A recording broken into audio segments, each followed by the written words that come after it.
जयपुर की गलियों में एक खास तरह का संगीत गूंजता है। ये संगीत किसी वाद्य यंत्र का नहीं, बल्कि पीढ़ियों से चले आ रहे उस हुनर का है जिसने इस शहर को दुनिया भर में एक अलग पहचान दी। हम बात कर रहे हैं ठठेरों का रास्ता की, जहां आज भी तांबे और पीतल पर चोट करती हथौड़ियां जयपुर की गौरवशाली इतिहास को जीवित रखे हुए हैं।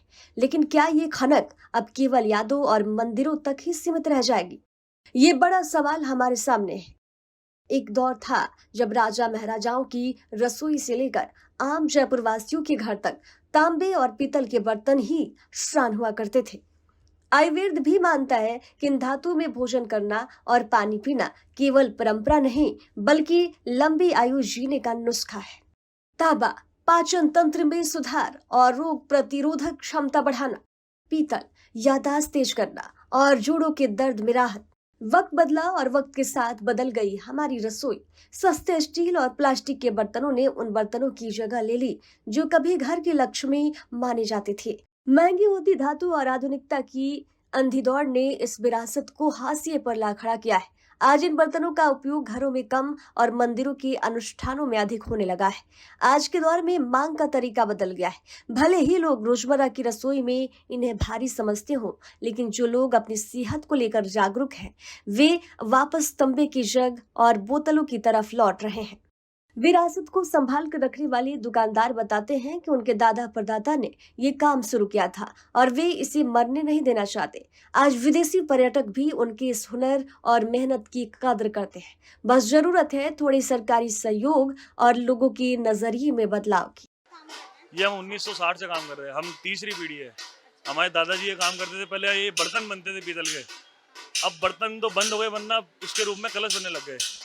हमारे पिताजी भी कर लिया, वो पिताजी अब आराम करते हैं और हम दो भाई हम वो काम करते हैं। क्या-क्या चीजें आप लोग यहाँ पे बनाते हैं? हम मोस्टली पीतल तांबे मंदिर के कलश बनाते हैं, ध्वजदंड बनाते हैं और कॉपर हवन कुंड सिंहासन ये बनते हैं। तो आप जैसे भगवान के मंदिर के जो सामान होते हैं जितने भी, वो इसी धातु से बनाई जाती है? जी, पीतल और तांबे से बनती है। पीतल और तांबे से। जो मंदिर में जो घंटे वगैरह होते हैं, ये सारी चीजें? मंदिर में जो भी धातु लगता है पीतल तांबे के रूप में, वो हम ही बना के देते हैं। तो जैसे ये वाला जो धातु होता है सबसे शुद्ध धातु एक माना जाता है? मैम, सबसे शुद्ध धातु सोना चांदी होता है, उसके बाद नंबर आता है कॉपर और ब्रास का।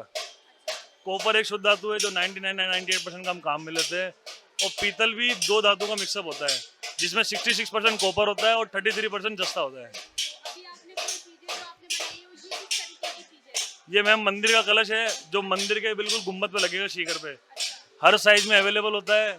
आप कस्टमाइज ऑर्डर भी करवा सकते हैं। 3 फीट 4 फीट 5 फीट उस हिसाब से बनवा सकते हैं। ये 6 फीट का कलश आप देख सकते हैं। ये 4 फीट का है, ये 4 फीट का है, वो 3 फीट का है, और बाकी सब ऑन ऑर्डर बनता है। रिटेल का काम नहीं है। तो पहले आप लोग ये लाते हैं, उसके बाद बनाते हैं? ये फैक्ट्री से सर्कल के रूप में आता है, फिर उसको हम अपने हाथों से कूट कूट के बनाते हैं। ये हमारा मेटल हरियाणा से आता है, फैक्ट्रियों से आता है डायरेक्ट। कुछ शीट के रूप में आता है, कुछ सर्कल के रूप में आता है। उसको हम अपने हाथों से कूट कूट के भट्टी में पका के बनाते हैं। गैस वेल्डिंग का प्रोसेस होता है जो हम ज्वाइन करते हैं दोनों। ये समोसे का मटका है, हम इसको वेल्डिंग से जोड़ेंगे। पहले भट्टियों में जुड़ता था, अब वो गैस वेल्डिंग में जुड़ता है। भट्टी का प्रोसेस जो बहुत लंबा होता था वो बंद हो चुका है, अब ये गैस वेल्डिंग के रूप में वेल्ड होता है। पॉलिश इसकी मिरर पॉलिश होती है, ये नेचुरल पॉलिश है, बफिंग होती है इसकी।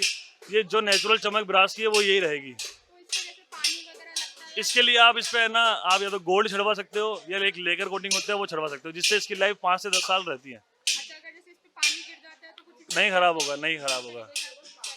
पीतल कभी भी खराब नहीं होगा, इसको भाभी आप चमका सकते हो। आप इसमें जो बर्तन वगैरह होते हैं पीतल के, वो सब भी आपके यहाँ पे बनते हैं? पहले बनते थे, बंद कर दिया बनाना। अब मेनली आपके यहाँ पे जो भगवान से मंदिर से रिलेटेड कलश बनता है। पीतल वगैरह बनते हैं, तो जी, घर पे जो लगाया जाता है वो सब बनाया जाता है? मंदिर से रिलेटेड सारी चीजें बनती है। चाहे मंदिर का आप गेट बनवा लो, मंदिर की रेलिंग बनवा लो, लेकिन होनी चाहिए वो पीतल या तांबे में। अच्छा, पीतल और तांबे की ही होती है।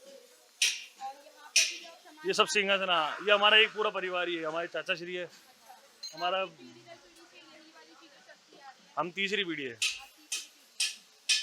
तो और क्या कोई नई चीज जो आप यहाँ पे भी बनाना स्टार्ट करी हो, या फिर जो आपकी स्टार्टिंग से बनती आ रही है वही बनाते हो आप? मैं वही बना रहे जो बनती आ रही है, और आगे भी वही बनाएंगे।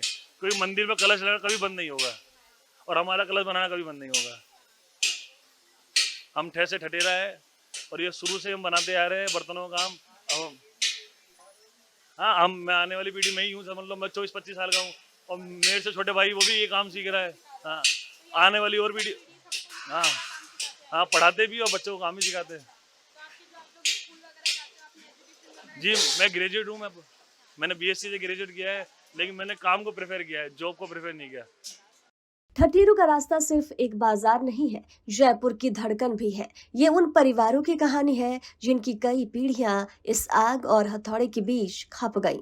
ये विरासत सिर्फ दुकानदारों की नहीं है, हमारी भी है। जब आप अगली बार इन गलियों से गुजरे तो याद रखिएगा कि इन बर्तनों की चमक में आपकी सेहत और जयपुर की संस्कृति दोनों ही छिपी है। आइए अपनी जड़ों की ओर लौटें, क्योंकि विरासत जब लुप्त होती है तो सिर्फ हुनर नहीं मरता, एक पूरा इतिहास मर जाता है।